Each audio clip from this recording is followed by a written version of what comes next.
우리 주님을 사랑하시 아멘 합시다. 서로 한번 인사해요. 잘 오셨습니다. 우리 은혜 많이 받읍시다. 인사합시다. 우리 온라인으로 예배하는 귀한 모든 성도님들도 주의 이름으로 축복합니다. 우리가 각 가정에서 예배를 드리지만 동일한 은혜가 여러분의 심령 속에 함께 하시기를 주님의 이름으로 축복합니다. 하나님 말씀은 사도행전 3장 19절 우리 한 절만 보겠습니다. 사도행전 3장 19절이에요. 우리 같이 합독하도록 하겠습니다. 시작. 그러므로 너희가 회개하고 돌이켜 너희 죄 없이 함을 받으라. 이같이 하면 새롭게 되는 날이 주 앞으로부터 이를 것이요. 제목은 회개는 모든 것을 새롭게 합니다. 이렇게 정해봤어요. 교회 달력으로 오늘은 제 수요일 Ash Wednesday가 됐고, 오늘부터 사순절, 영어로 하면 Lent라고 해요. Lent. 사순절이 시작되죠. 이제 오늘부터 주일을 제외한 월요일부터 토요일까지를 40일을 계산하는 그 기간은 사순절이고요. 주일날은 왜 사순절을 지키지 않느냐 하면 Day of Celebration, 우리 주님의 부활을 찬양하며 기뻐한 날이기 때문에 사순절은 회개하는 날이지 않습니까?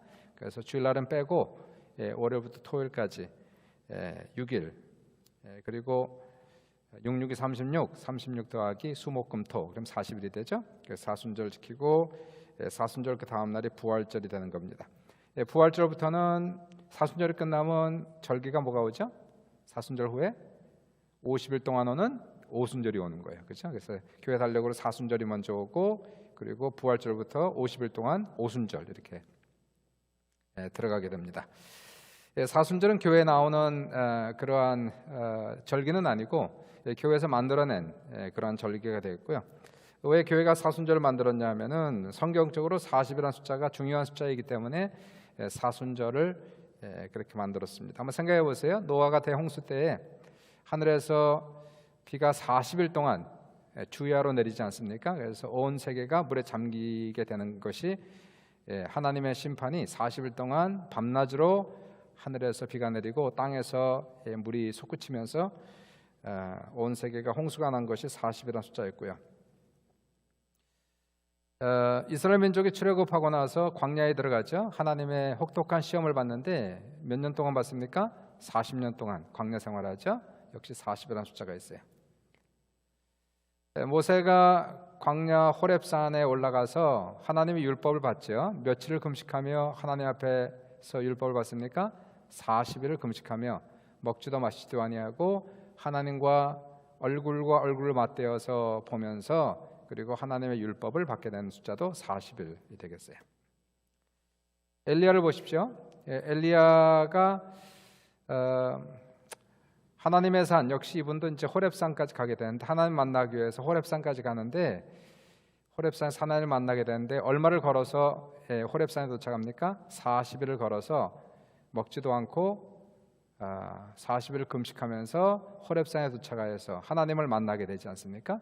40일 금식 이후에 하나님을 만나는데 하나님께서 불에도 계시지 않고 물에도 계시지 않고 바람 속에도 계시지 않고 하나님께서 어떻게 나타나셨어요? 하나님께서 세미한 음성으로 그에게 말씀하셨다. 이렇게 나오는 귀한 사건입니다. 예수님 며칠 금식하셨어요? 예수님 40일 금식하셨죠. 광야에 40일 금식하시고 줄인 후에 마귀에게 시험을 받은 기간도 40일이었고요. 예수님 부활하시고 승천하시기까지 며칠 동안 제자들과 함께 계셨습니까? 역시 40일 동안. 40이라는 숫자가 무슨 의미가 분명히 있는 것 같아요. 정확한 상징적인 그러한 의미가 분명히 있는데, 어쨌든 성경의 구약 신약을 통틀어서 40이라는 숫자가 늘 빠짐없이 그렇게 반복해서 나오고 있기 때문에 이제 교회 달력으로 볼 때에, 그래서 이 주님 그 돌아가시는 그날, 그리고 그 다음 날까지 포함해서 40일을 계산해서 교회에서는 이제 렌트라고 하는 사순절을 만들어서 이 기간 동안 이제 그 절기를 만들어서 지키게 되는데요. 아까도 말씀드렸지만은 이 사순절하고 하는 렌트는 어디까지 가고 있습니까? 예수님 십자가에 달리는 사건을 향해서 가고 있는 거지 않습니까? 그래서 이 기간은 아무래도 금식하는 기간, 회개하는 시간, 자신의 인생을 돌아보는 시간, 빨리빨리 움직이는 그러한 인생, 잠시 멈춰 서서 내가 도대체 어디로 가고 있는지, 잘 가고 있는지 자신을 돌아보면서 리플렉션하는 시간, 이러한 시간이 사순절이라는 기간이 되겠습니다. 다시 말해서 영적 코런틴하는 시간이다 이렇게 얘기하죠. 지금도 우리가 심텀이 있거나 그럼 코런틴하지 않습니까? 집에서 2주 동안 격리하게 되는데 아무래도 세상과 접촉하여 살다 보면 세상의 바이러스가 우리 안에 들어올 수밖에 없어요. 알게 모르게 우리가 원치 않아도 우리는 산속에 들어가서 돌을 쌓는 것이 아닙니다. 돌을 닦는 것이 아니기 때문에 세상에 살고 있기 때문에, 세상 사람은 아니지만 세상에 살고 있기 때문에 어찌하다 보니까 우리 안에 이러한 정욕이 살아나고 죄가 살아나는 이러한 바이러스가 들어와서 격리를 시키는 거예요. 왜냐하면 격리하지 않으면 남들에게도 피해가 되니까, 그렇죠? 나에게도 피해가 되고 남들에게 피해가 되니까 격리해서 이러한 바이러스를 죽이는 시간이 이 사순절이라는 기간이 됩니다. 올해는 코로나 때문에 우리가 할 수 없지만 매년 했던 것이 이 제수요일 애쉬 원스데이에는 이 죄를 우리의 이마에 그리는 시간이었죠. 이 죄가 있어요. 죄를 감람류에 이렇게 이겐다고 그럽니까? 이개어서 그것을 우리의 머리에 이렇게 십자가를 이렇게 그리는 시간을 갖게 되는데요. 이 죄라고 하는 것은 구약에서는, 신약에서는 그 죄를 뿌리거나 하는 것은 없었던 것 같아요. 한 군데 있긴 있는데, 근데 교회 역사 속에서는 죄를 뿌리는 그러한 사건은 없고요. 특별히 구약 시대 속에 보시면은 구약에서는 일반적으로 회개할 때 상징적인 의미로서 내가 지금 회개합니다, 가슴이 찢어지는 것 같습니다, 하나님 앞에서 내 죄를 통해 자복합니다 할 때는 보통 자기의 장신구를 다 떼어버리고 그리고 이 좋은 옷을 입지 않습니다. 그리고 베옷을 입고 또는 옷을 찢고 자신의 머리에 이 티끌을 뿌리며 또는 재를 뿌리면서 이 하나님 앞에 회개하는 그러한 시간을 가졌던 것이 구약의 그러한 전통이었기 때문에, 그러한 전통을 물려받아서 이러한 재를 뿌린다고 하는 것은, 이 재를 우리의 머리에 뿌린다고 하는 것은 우리가 지금 주님 앞에 회개합니다, 낮아집니다, 겸손합니다라고 하는 것을 상징적으로 표현하는 것이 이제 재를 머리에 뿌리는 그러한 시간입니다. 예를 들어 보시면 여호수아와 그의 군대가 가나안 땅에 정복했을 때에 첫 번째 간 그 성을 이기죠. 여리고 성을 함락시키고 두 번째 성 아이 성을 함락하기 위해서 전쟁에 들어갔을 때에 전쟁에서 크게 패합니다. 큰 여리고 성은 무너뜨리고 작은 아이 성, 그 성과의 전쟁에서 대패를 하고 수많은 사람들이 죽고 돌아왔을 때 여호수아가 도대체 이해가 가지가 않는 거예요. 이게 웬일입니까 하나님? 이게 어찌된 일입니까? 그래서 여호수아가 아침부터 자신의 옷을 찢고 하루 종일 머리에 티끌을 뿌리고 하나님 앞에 그냥 앉아 있었어요.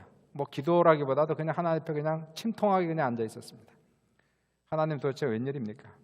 하나님께서 저녁 시간쯤에 기도하는 여호수아에게 아간의 죄를 보여주죠. 아간이 어떠한 죄를 범했는지, 이스라엘 진영에 무슨 죄가 있는지를 알려주지 않습니까? 그래서 여호수아가 그 죄를 회개하고 그리고 그 죄를 처치한 후에야 비로소 아이성과의 전쟁에서 승리하게 되는 이 사건이 나오게 됩니다. 다니엘을 보시면 다니엘 9장인가를 보시면은 다니엘도 성경을 읽다가, 다니엘은 포로죠. 그래서 다니엘은 그 포로로 잡혀가 있었던 그런 사람이었는데, 성경을 읽다 보니까 성경 속에 이스라엘 민족이 포로로 잡혀간 기간이 70년으로 나오는 거예요. 그 계산을 해보니까 바로 70년째가 된 겁니다.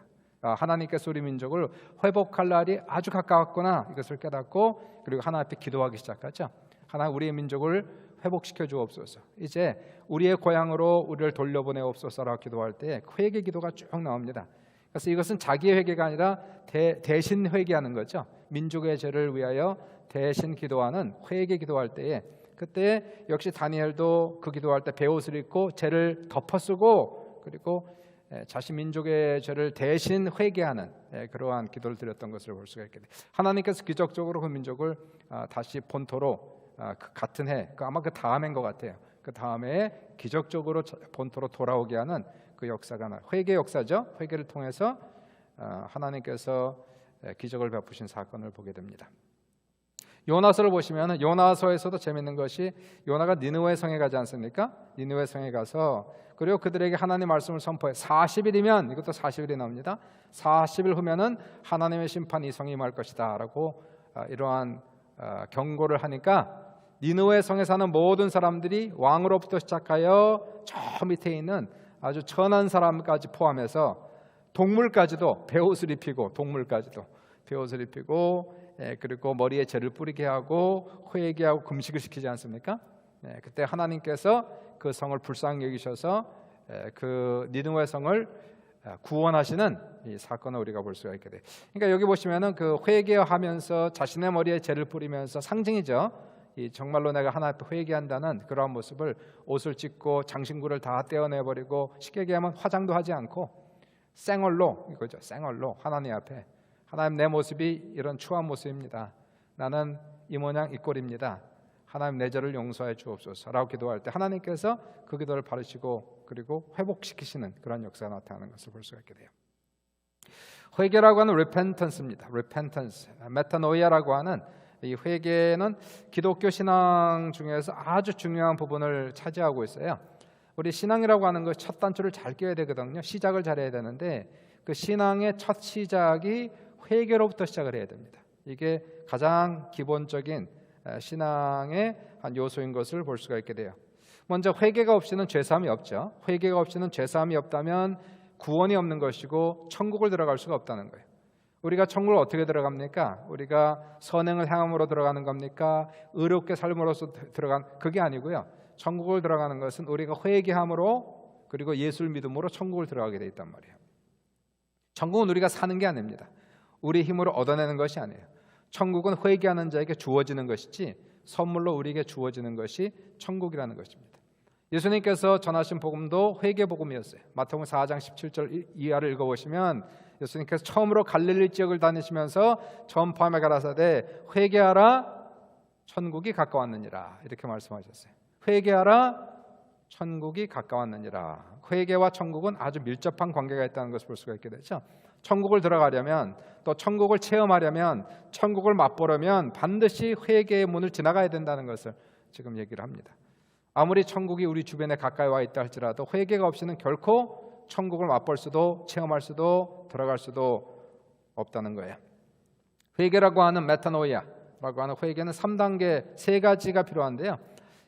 먼저 회개 속에서 가장 기본적으로 회개가 되려면 첫 번째 죄를 깨달아야 되겠고 깨달음이 필요하겠죠.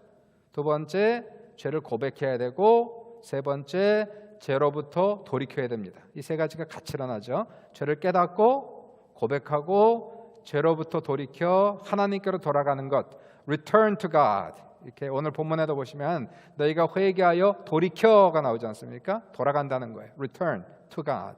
하나님께로 돌아가는 것. 깨닫고 고백하고 하나님께로 돌아가는 것. 이것을 가리켜서 회개다. 그런 얘기를 하고 있어요.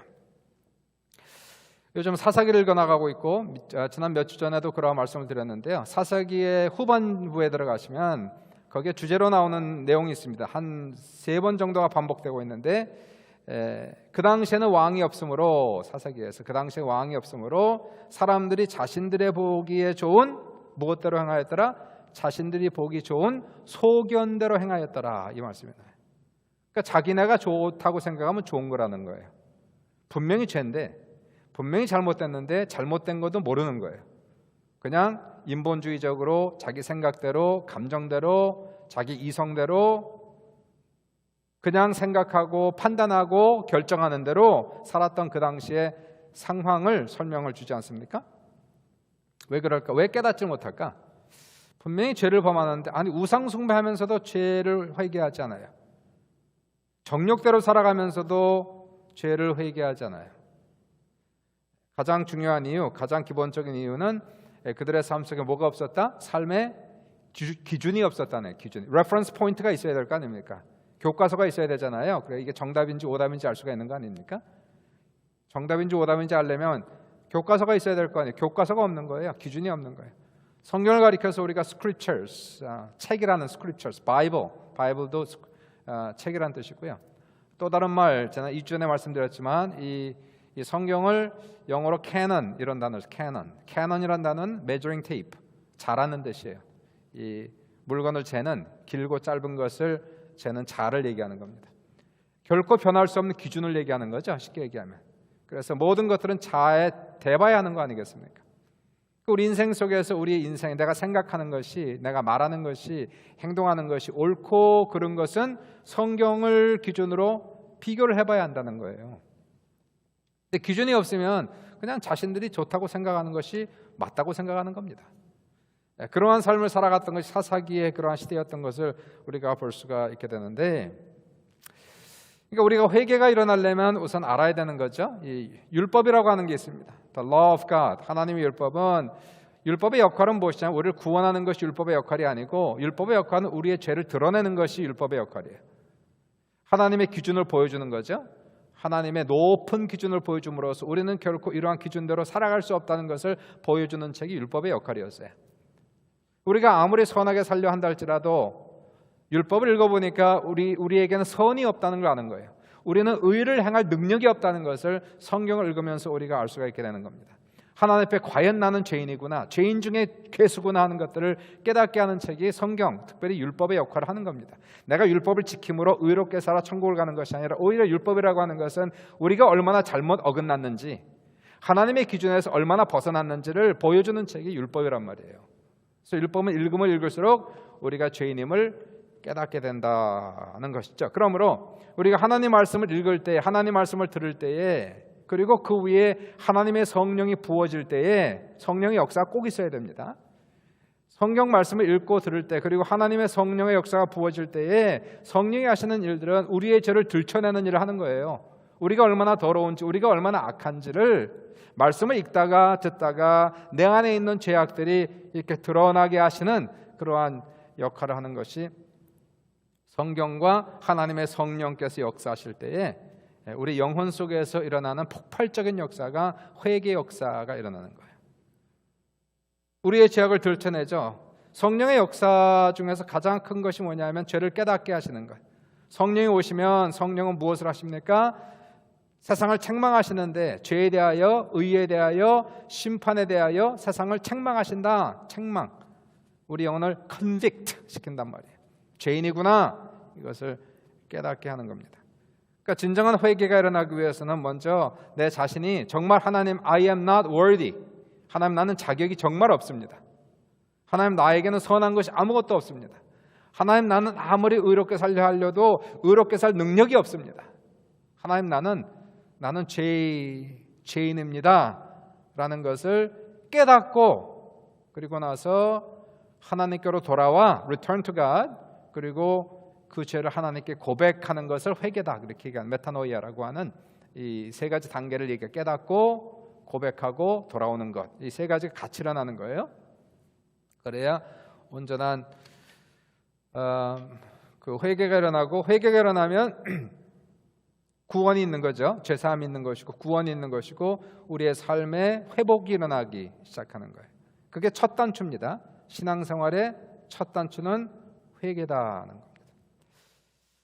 우리가 누가복음 15장을 보시면 거기 탕자의 비유, 너무너무 자주 나오는 비유 아니겠습니까? 탕자가 나와요. 탕자, 아버지의 유산을 미리 물려받아 먼 나라로 가서 허랑방탕하여 다 써버린 못된 아들 탕자가 나오지 않습니까?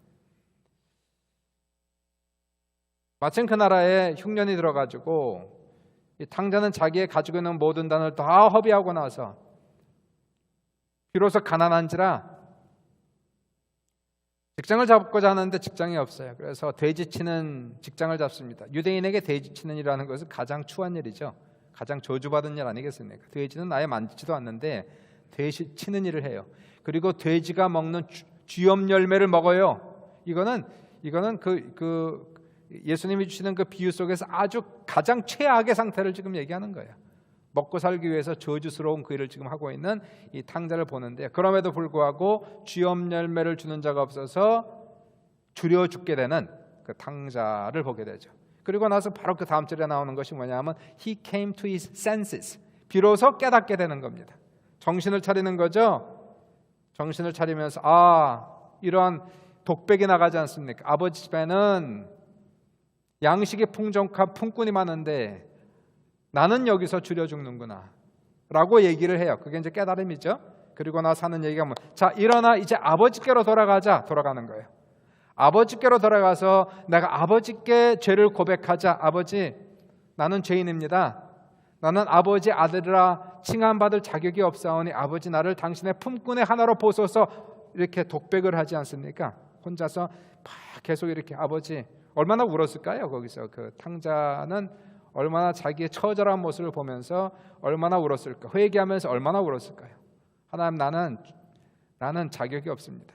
그리고 그 자가 아버지께로 정말 돌아가요. 깨닫고 돌아갑니다. 속에는 계속 낯가리죠. 내가 이렇게 아버지를 만나면 아버지께 이렇게 고백하리라. 아직도 산거가 먼데 아버지가 먼저 아들을 바라보고 그리고는 뛰어와서 그 아들을 안아주지 않습니까? 그때 그 아들이 자기가 낯가린 대로 그대로 얘기, 아버지요, 나는 하늘과 아버지께 죄를 범하였으므로 아버지의 아들이라 일컬음 받기에 자격이 없나이다. 나를 품꾼의 하나로 보소서. 이게 전체가 이제 회개가 일어나는, 깨닫죠? 돌아가서 고백하죠.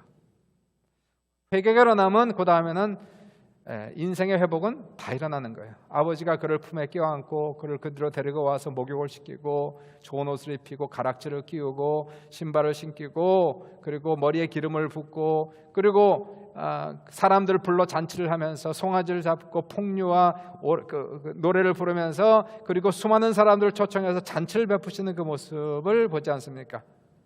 회개하면은 이게 지금 그 아들이 뭘 잘해서 그러한 위치에 올라간 게 아니었지 않습니까? 자기가 선행을 행해서 아버지에게 기쁜 일을 하기 위해서 무슨 성공을 해서 공부를 잘해서 all A를 맞아서 그러한 위치에 올라간 게 아니었잖아요. 이 아들이 뭘 잘했습니까? 뭘 했습니까? 아버지를 위해서 아무것도 없어요. 단지 그가 잘한 것이라고는 죄를 깨닫고 회개하고 아버지께로 돌아온 것 하나밖에 없었단 말이에요. 아버지는 그거 하나 봤어요. 그거면 충분했어요. 그리고 그 아들을 받아주었어요. 그 아들을 100% 용서하셨어요. 그리고 그 아들을 아들의 자격으로, 품꾼이 아닌 아들의 자격으로 다시 그의 위상을 올려주시고, 그리고 그 아들은 그의 인생은 전체가 다 회복되는 놀라운 역사가 나타나는 것을 볼 수가 있게 됩니다.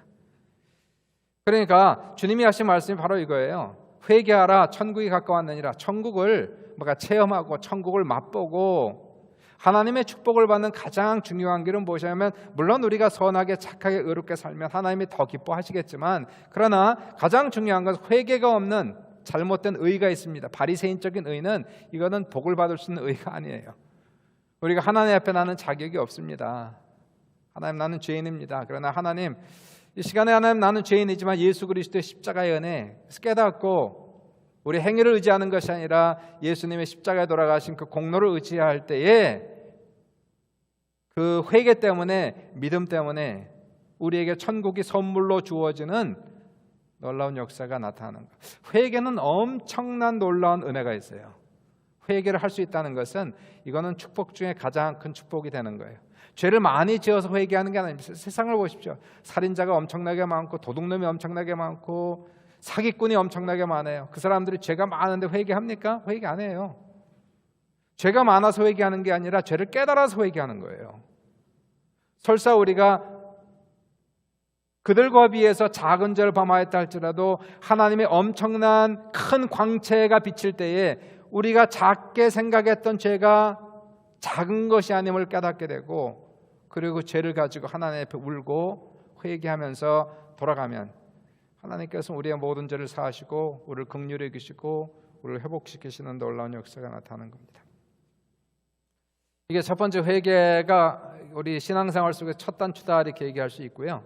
구원받기 위해서 천국을 들어가기 위한 가장 기본적인 조건은 우리가 죄인임을 깨닫고 그리고 예수를 믿는 것이다. 두 번째로, 회개는 모든 것을 회복시키시는 은혜가 있어요. 오늘 본문도 보시니까, 그러므로 너희가 회개하여 repent and return to God, 돌이켜, 그러면 어떻게 된다고요? 너희 죄 사함을 받아라. 이같이 하면 새롭게 되는 날이 주 앞으로부터 이를 것이. 새롭게 되는 날, time of refreshing, 시원해지는 날을 얘기하는 거예요.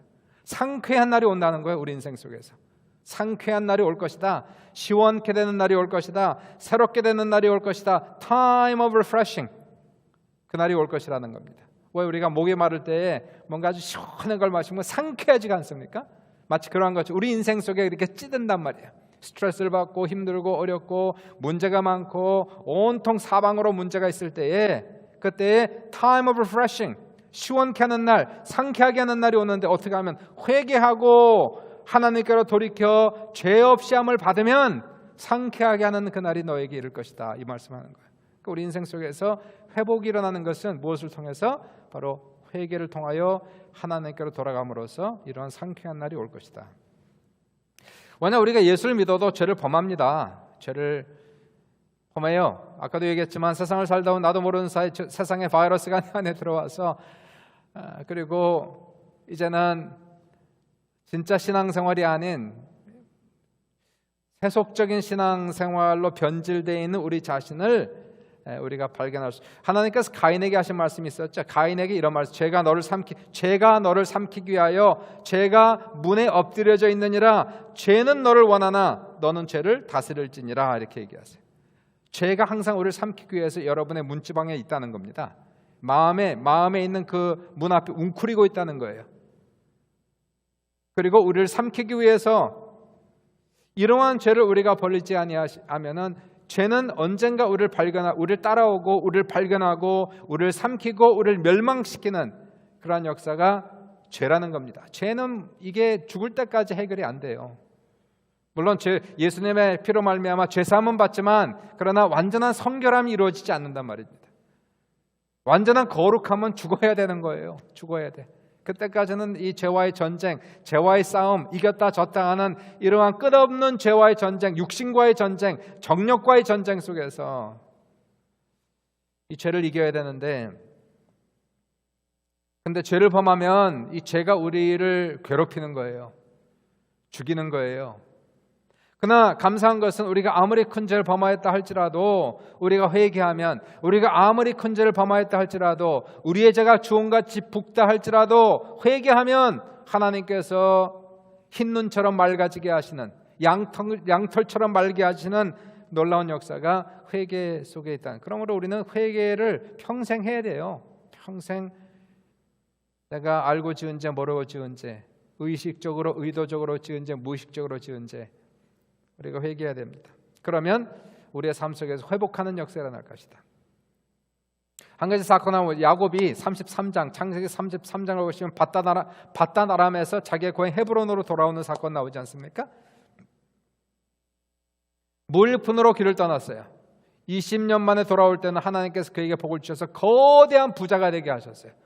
여러분, 거부가 되시길 주 이름으로 축원합니다. 20년 만에 야곱처럼 거부가 되게 하시고 12명의 자녀를 얻게 하시고, 때를 나누어도 이게 우양의 소리를 셀 수 없을 정도로 엄청나게 많은 그러한 거부가 되게 하시고 돌아오게 하시는데, 창세기 34장을 보시면 그가 돌아오는 길에 세겜 땅을 지나가야 돼요. 그렇죠? 지나가야 되는 거예요. 근데 지나가다가 거기를 지나가지 않고 머무르게 됩니다. 하루를 머무르고 이틀을 머무르고 하루 이틀 정도야 괜찮겠죠. 근데 일주일을 머무르고 한 달 머무르고 지나가야 되는데, 나그네가 왜 자꾸 거기 오래 그렇게 눌러 앉아 있느냐 말이에요. 뭐가 좋아서. 너무 오랫동안 그 세겜 땅에 살았어요. 그러다가 사건이 터지는 거예요. 유일한 딸 디나가 그 세겜 땅의 추장의 아들, 그 추장의 아들도 세겜이에요. 이름이 세겜이라는 사람에게 강간을 당하지 않습니까? 들판에서 강간을 당해요. 이러한 사건을 듣고 야곱과 그의 형제들이 돌아와서 엄청난 충격을 받고 엄청난 슬픔에 빠지고 엄청나게 분노합니다. 그리고 야곱의 둘째 아들과 셋째 아들인 시므온과 레위가 이 세겜 사람들을 속여서 할례를 다 받게 하고, 그리고 가장 고통이 심한 3일째에 레위와 시므이는 칼을 차고 들어가서 그 동네 남자들 다 죽이는 사건이 나오는 거예요. 피를 묻히는 사건. 아주 무시무시한 사건이 터졌어요. 야곱이 이 사건 때문에 두려워 떨며, 그리고 고통하고 있었을 때 하나님께서 야곱에게 하신 말씀이 뭐였습니까? 그때 뭐라고 그러셨어요? 베델로 올라가라, 그 말씀하지 않습니까? 베델이 어딘데요? 베델은 야곱이 하나님을 처음 만난 장소였어요. 그 이전까지만 해도 그냥 어머니 따라서 교회 다니는 정도, 그런 겁니다. 모태신앙, 할아버지 때부터 3대째 신앙, 그러나 자기의 신앙은 전혀 없었던 그러한 신앙에서 베델로 가는 길에 베델에서 유숙하다가 거기서 꿈을 꾸게 되고 하나님을 만나면서 비로소 체험 신앙을 갖게 되는 그 장소가 베델이었어요. 베델에서 야곱은 서원합니다. 하나님, 내가 가는 길을 형통하게 하시고 평안하게 하시고 나에게 먹을 것과 마실 것을 주시고 편안하게 아버지 집으로 돌아오게 하면 하나님은 나의 하나님이 될 것이고 바로 이 곳이 하나님의 성전이 세워질 것이고 나 11조를 하나님께 드리라 하면서 그 반석을 세우고 그 위에 기름을 부으면서 서원한 장소가 베델이었어요. 베델은 아주 중요한 장소였습니다. 하나님께서 다시 베델로 올라가서 거기에 제단을 쌓아라 이 말씀하시죠. 야곱이 자기 식구들 다 불러 모읍니다. 70명 불러 모으고 그리고는 너희들은 다 장신구를 떼고 너희들이 가지고 있는 모든 신상을 다 버리고 우리가 베델로 올라가자 라고 얘기해요. 그 얘기하고 초심을 잃어버렸잖아요. 세겜을 지나가야 되는데 왜 안 지나가냔 말이에요. 왜 거기에 마음을 빼앗겼냔 말이에요. 왜 거기에 살려고 그러냔 말이에요. 세겜은 세상이었어요. 헤브론 고향으로 가려고 그래서 가야지 왜 중간에 서서 하루 이틀 정도야 뭐 그럴 수 있다고 하지만 일주일이 되고 한 달이 되고 6개월이 되고 그러다가 사건 터졌단 말이에요. 이거는 그 당시에 야곱의 마음 상태를 우리가 볼 수가 있게 되는 거예요. 그러다가 사건 터지고 무시무시한 사건들이 점점 더 커질 때에 이거 뭐 감당이 안 되는 겁니다. 감당이 안 돼요. 왜 그럴 때 있잖아요. 인생이 감당이 안 될 때, 사방으로 우겨쌀 때에 도무지 해결이 안 되는 그런 문제들이 겹치고 겹칠 때 어떻게 해야 될지 모르겠어요. 하나님 나 어떻게 해야 됩니까? 이거 어디서부터 해결해야 됩니까? 문제가 도대체 뭡니까? 답은 하나였어요. 회개. 장신구를 다 떼어내고 우상을 버리고 베델로 올라가라. 베델에서 제단을 쌓아라. 야곱은 자기의 모든 식구들 데리고 정신을 비로소 차린 겁니다. 거기서. 정신 바짝 차리고 장신구 다 떼어내고 화장하지 않고 우상을 다 버리고 베델로 올라가서 제단을 쌓았을 때 하나님께서 신기하게 놀랍게 그 주변에 있었던 모든 문제들이 다 잠잠해지는, 고요해지고 다시 평안하게 길을 걸어가게 하시는 사건을 우리가 보게 되는 거예요. 이게요, 문제 해결을 자꾸 내가 하려고 그러면 안 될 수가 있어요. 문제 해결, 왜 문제가 생겼을까? 답은 time of refreshing, 새롭게 하는 날, 시원케 하는 날, 그 시간은 바로 회개하고 주께로 돌이켜 죄사함을 받아 그래야만 바로 새롭게 하는 날이 주 앞에 이를 것이다 라고 말씀을 줍니다. 한 가지 더 사건을 보고 마칠게요. 다윗 한번 생각해 보세요. 다윗은 하나님이 크게 축복했습니다. 한나의 어린 목동을 들어서 한나라의 왕이 되게 하신 놀라운 축복을 받은 사람이 다윗이요. 승승장구하게 하셨습니다.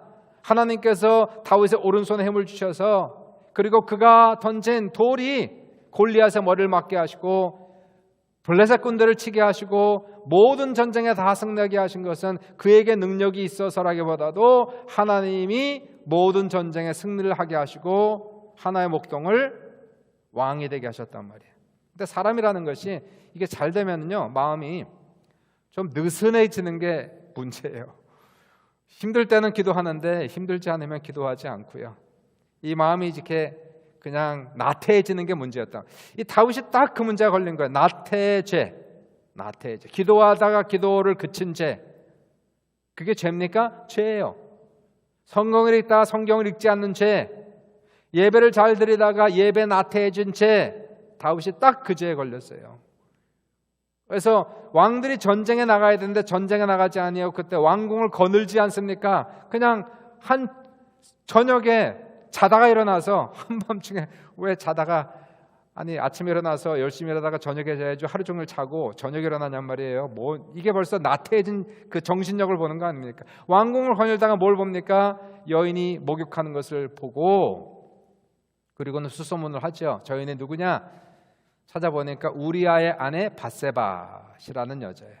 그럼 남편이 있는 여자 아닙니까? 처녀가 아니고. 그러면 이 여인은 건드리면 안 되는 여인 아닙니까? 우리아는 그래도 누구냐 하면은 다윗의 신복 30명 중에 한 명에 대해요. 충성된 신하입니다.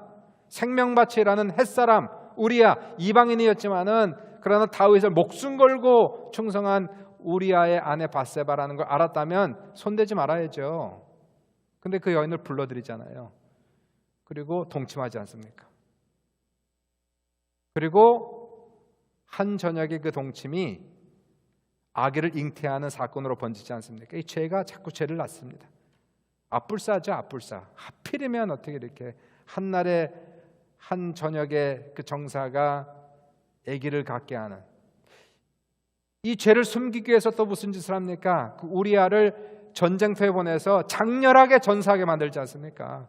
이거는 음모도 보통 음모가 아니에요. 장렬하게 전사하는 것처럼 만들어서 장례식을 멋있게 치루어주고, 그리고는 우리아의 아내가 7일 동안 애곡하게 한 다음에 그리고 나서는 자기 아내로 삼지 않습니까? 남들이 볼 때 멋있죠. 야, 왕에게 충성을 했더니 그 아내까지도 이렇게 보살피는구나. 하여튼 머리가 엄청나게 좋은 사람이었어, 다윗은. 그리고 그 아내를, 그 우리아, 그 밧세바를 자기 아내로 삼자, 모든 사람의 눈을 속였어요. 하나님은 속이지 못하지 않습니까?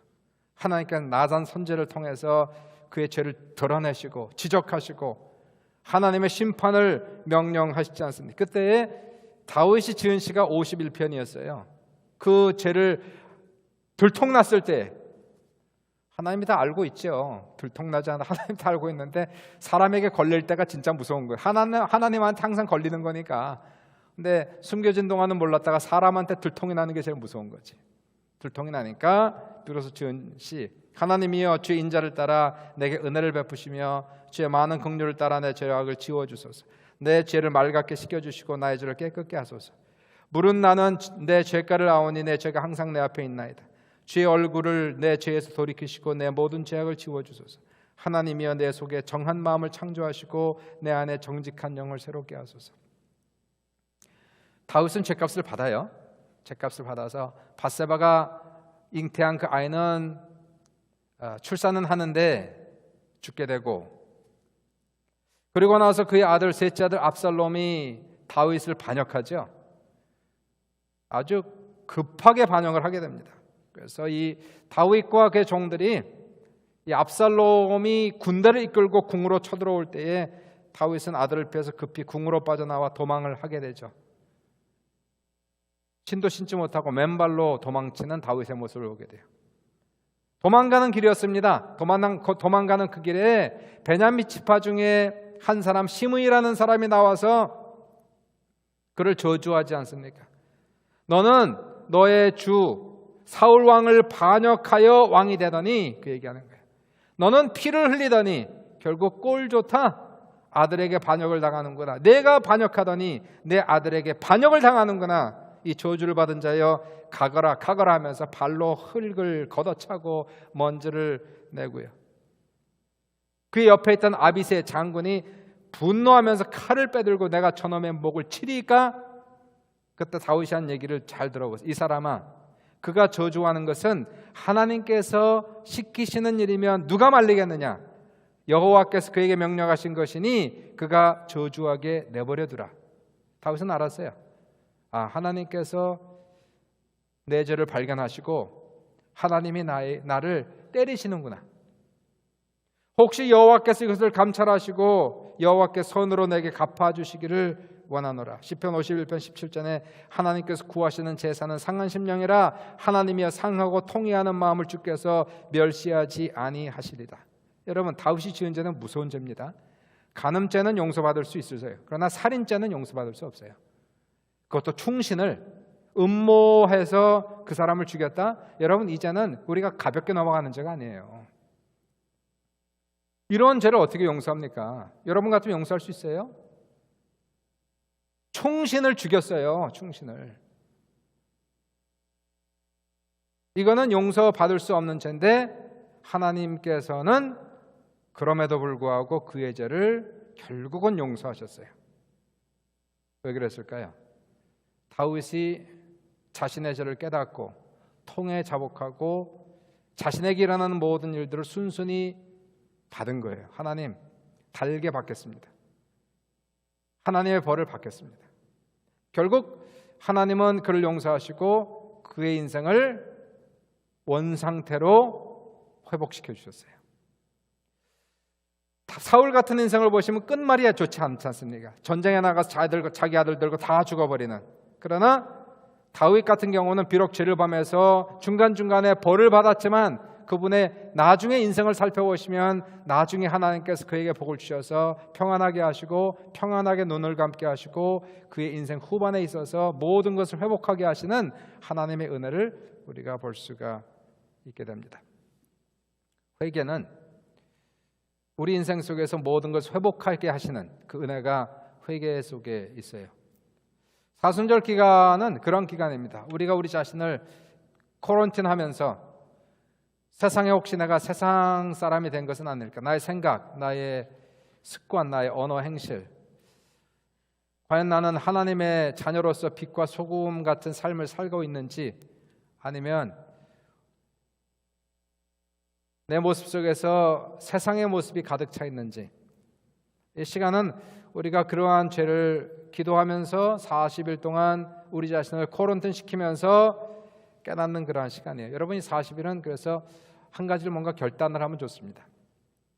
뭐를 끊는다든가, 술을 끊고 담배를 끊고 도박을 끊고, 하여튼 뭔가 죄악, 습관적 죄악이 있다면 40일 동안은 끊는 거예요. 뭔가를 내가 잘못하는 것이 있다면 하나님 40일 동안 내가 끊겠습니다. 그리고 뭔가를 내가 헌신하는 거, 하나님 내 40일 동안 내가 예를 들어서 시간을 정해놓고 기도하겠습니다. 시간을 정해놓고 말씀을 읽겠습니다. 하나님 내가 40일 동안 새벽 기도를 드리겠습니다라고 하는 그런 헌신을 드리면서, 그리고 이 시간은 특별히 우리 주님의 십자가의 고난을 생각하면서 조금 더 하나님 내가 죄를 멀리하고 죄를 끊어내고 그리고 하나님 앞에 가까이 가는 시간을 갖겠습니다 하는 시간이 사순절 기간이 되겠습니다. 이 기간을 우리가 낭비하지 말고 잘 보낼 수 있기를 바랍니다. 그래서 그냥 교회 달력에 있는 그런 절기니까 매년 지나가는 거니까 라는 것보다는 이러한 기회들을 사용하는 거죠. 우리가 이러한 교회 달력에서 준 이러한 것들을 사용하면서 우리 자신에게 덕이 되게 하는 그러한 시간 될 수 있기를 주님의 이름으로 축복합니다.